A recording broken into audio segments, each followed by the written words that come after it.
My wife's entire family knew she was cheating on me with my rich law firm boss and helped her hide it. At my 37th birthday party, when I finally confronted them, they told me to be mature and accept it. They're soulmates. My mother-in-law even said, "Don't be selfish. They're happy together." I just smiled and said, "You're right. I should be happy for them." Then I handed an envelope to my wife and her parents. Minutes later, she was screaming and begging me to come back as she stared at what was inside. Chapter 1: The Perfect Party. The night smelled of perfume, expensive whiskey, and lies. The chandeliers in our dining hall threw golden light across smiling faces. My wife's family, my co-workers, and the man who signed my paychecks. It was my 37th birthday, but somehow it felt like my funeral. I watched Lisa, my wife of 9 years, laugh too loudly at a joke whispered by my boss, Richard. His hand brushed her lower back, just a little too casually, and no one flinched. Not her mother, not her father, not even her brother, who clinked glasses like it was all normal, because they already knew. I didn't know when they'd found out, but I knew how. 2 weeks earlier, I'd left work late and returned to the office to grab my laptop. The lights in Richard's office were still on. The door was half open, and there she was, Lisa, sitting on his desk, her fingers tangled in his tie. Their laughter had that dangerous intimacy that kills something in you the moment you hear it. I didn't confront them that night. I just closed the door quietly and walked away. But now, watching them flirt across my dinner table while her mother giggled like it was romantic fate, that's when the pain stopped being pain. It turned into something colder, sharper. "You're so lucky, Lisa," her mother said. "Richard's such a gentleman." "He's also my boss," I replied, smiling thinly. "Oh, come on," she said. "Don't be dramatic. You should be mature about it. They're soulmates, soulmates." The word clanged inside me like a church bell at a funeral. Even her father, normally quiet, added, "You can't stand in the way of love, son." That's when I smiled. A calm, eerie smile that made even Richard pause mid-laugh. "You're right," I said softly. "I should be happy for them." Lisa looked at me, confused at first, then cautious, because she knew that tone. It wasn't anger. It was control. I stood up, reached into my jacket, and pulled out a small white envelope. "Here," I said, handing it to Lisa. "You'll want to open this." Then I turned to her parents. "One for you too. It's the least I could do for family." The table fell silent. The only sound was the faint crinkle of paper as Lisa tore the envelope open. And then, her face drained of color. Whatever warmth was left in the room turned to ice. Her hands trembled. Her lips parted. No words, just panic. Richard leaned over to look. Then his jaw locked. "What the hell is this?" he muttered.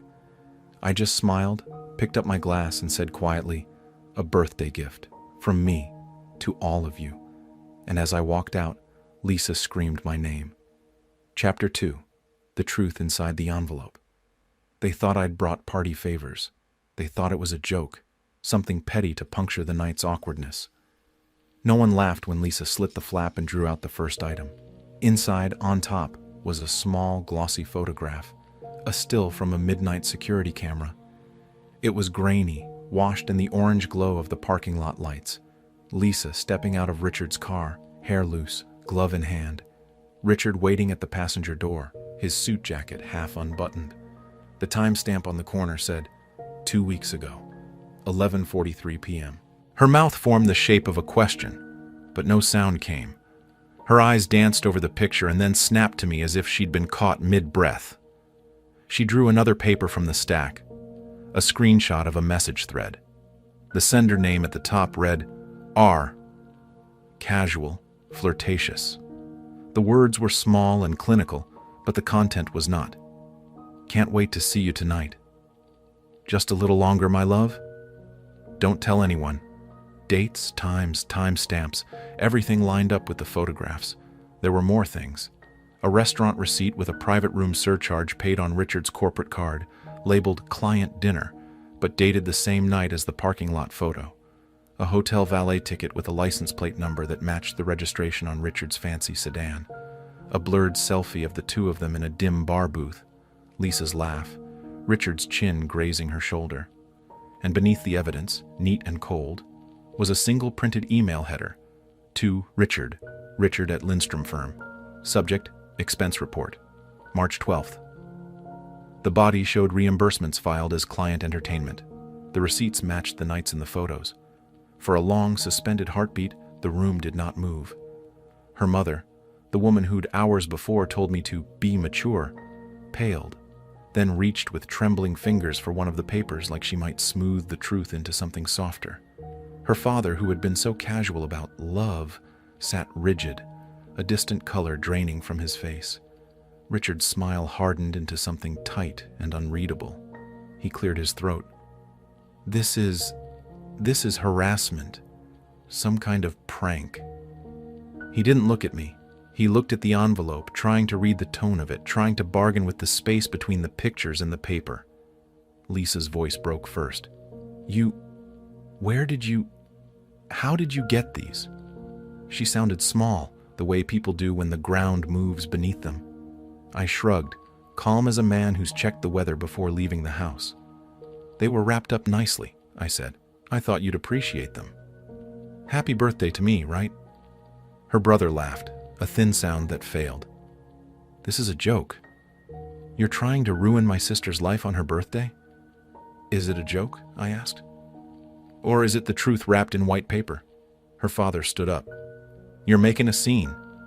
He reached for the envelope and I watched his hand hesitate over the photos. He'd defended them before dinner. Now his fingers trembled. The same hand that had clapped at toasts was suddenly unsure how to touch the world it had helped build. Lisa whispered, "You don't understand. He's powerful. He's my boss." The words stumbled out like an excuse, and then like a confession. Richard moved toward the table. "Give me that." His voice was controlled, practiced, the voice of a man used to controlling rooms. I didn't move. I only rested my palm on the table, over the envelope, as if safeguarding a small, dangerous thing. "Take a breath, Richard," I said softly. "Look at the dates. Look at the receipts. See who pays for what someone from the other side of the table." One of my colleagues, who'd been pretending not to notice, coughed awkwardly and slid his chair back the way you do when you realize you've been sitting at the edge of a sleeping volcano. Her mother lifted a shaking hand to her mouth. For the first time that night, the phrase "be mature" sounded like a mockery, like a verdict handed down without jury. We thought you two were..." She couldn't finish. The sentence died into the space between them. A silence stretched. It was not the soft, companionable hush of people enjoying cake. It was the kind of silence that held a new, terrible shape, the shape of a secret laid bare. Richard's jaw clicked. "You're playing a dangerous game," he hissed. "This could ruin careers." I smiled as if at a pleasant coincidence. "That's the point." Lisa pushed to her feet, hands wild. No, you can't send these." She looked at her parents, then at Richard, then back at me. "Please." "I can explain." "Explain what? That she'd chosen a man with power and privilege over 9 years of marriage? That she'd traded vows for a seat at somebody else's table?" Her pleas sounded thin in the face of paper that did not bend. Her mother's eyes filled with tears, not for me, not for the humiliation at the table, but for the altar of image she'd been protecting. "Everyone makes mistakes," she said, voice trembling. "You should forgive." "Forgive?" I echoed. "Forgive the deception? Forgive the lies? Forgive the dinners on his corporate card?" My voice did not rise. The cold in it did the work anger would have done. Richard reached for the envelope.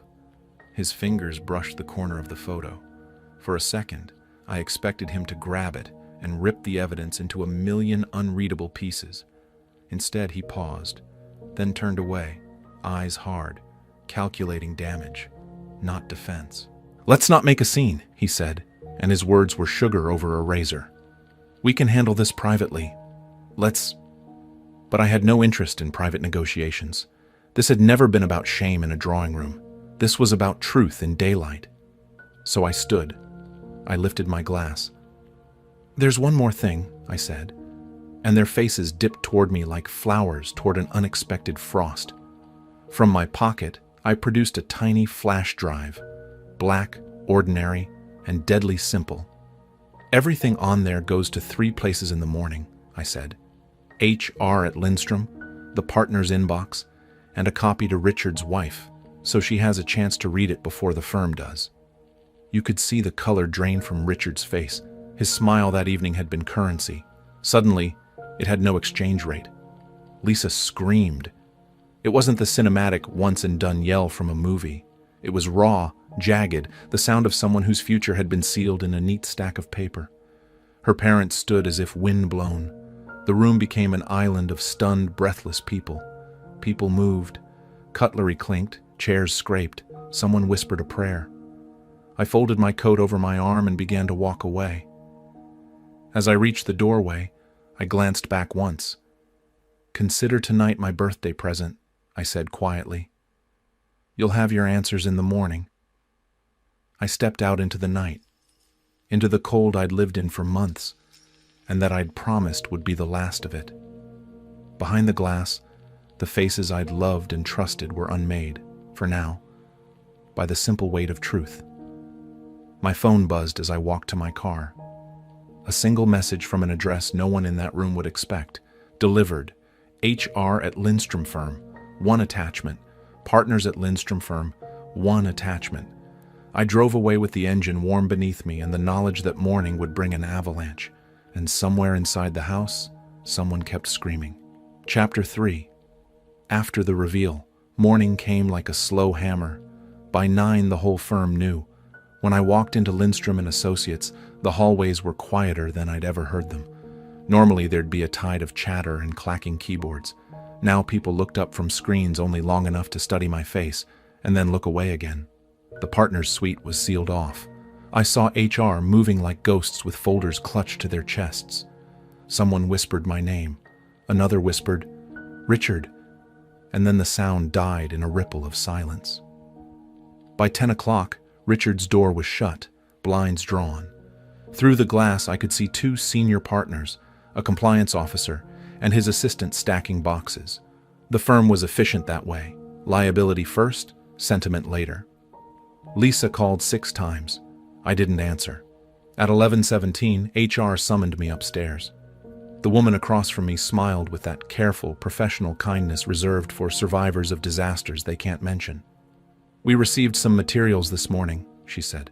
"They were thorough." "Evidence?" I asked. "Yes," she said softly. "And thank you for bringing it through the right channels."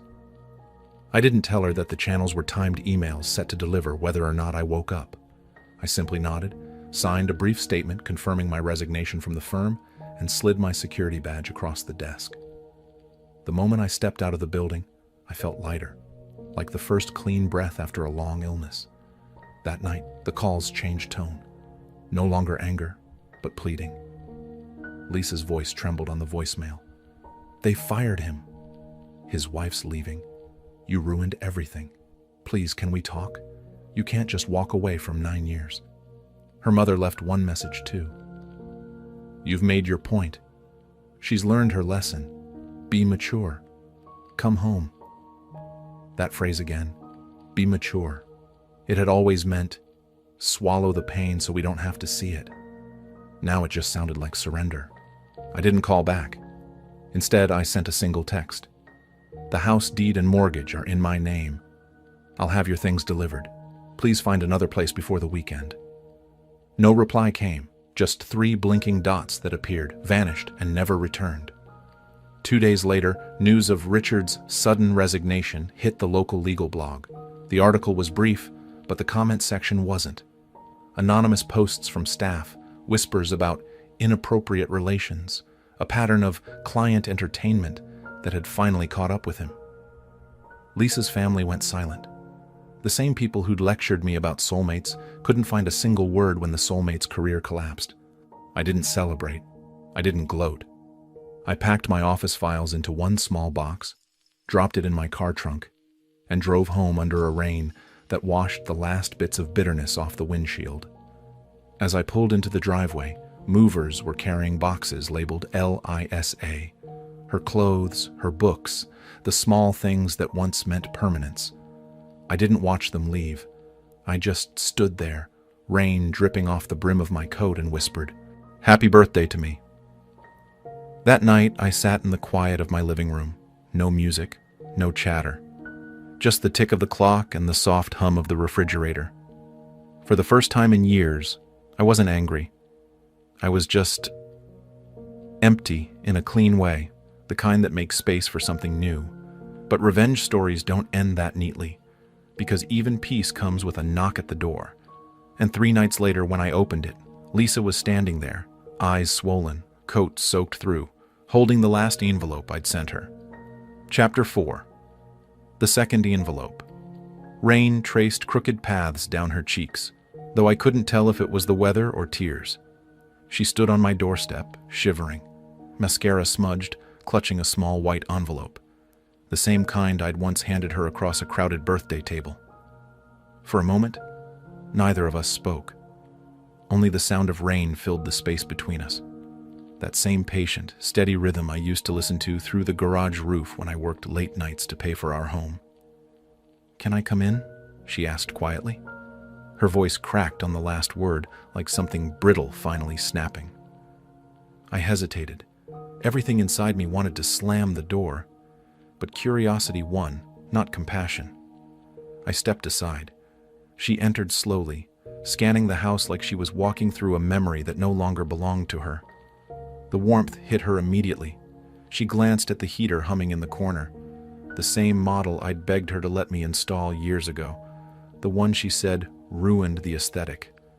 Now, her fingers stretched toward it like someone starved for sunlight. "You did it," she said after a long silence. "You really destroyed everything." "No," I replied. "I just stopped protecting lies." She opened the envelope, damp from the rain, and pulled out the papers inside. Divorce documents, already signed by me, already filed. Her eyes scanned them quickly, her lips trembling. "So that's it? 9 years gone like this?" "9 years ended when you chose him," I said. "Tonight's just the paperwork." She shook her head, a hollow laugh escaping. "You think this fixes you? You think this makes you better than me?" "No," I said simply. "It makes me free." She stepped closer, her perfume faint under the smell of rain. "You can't just walk away from what we built."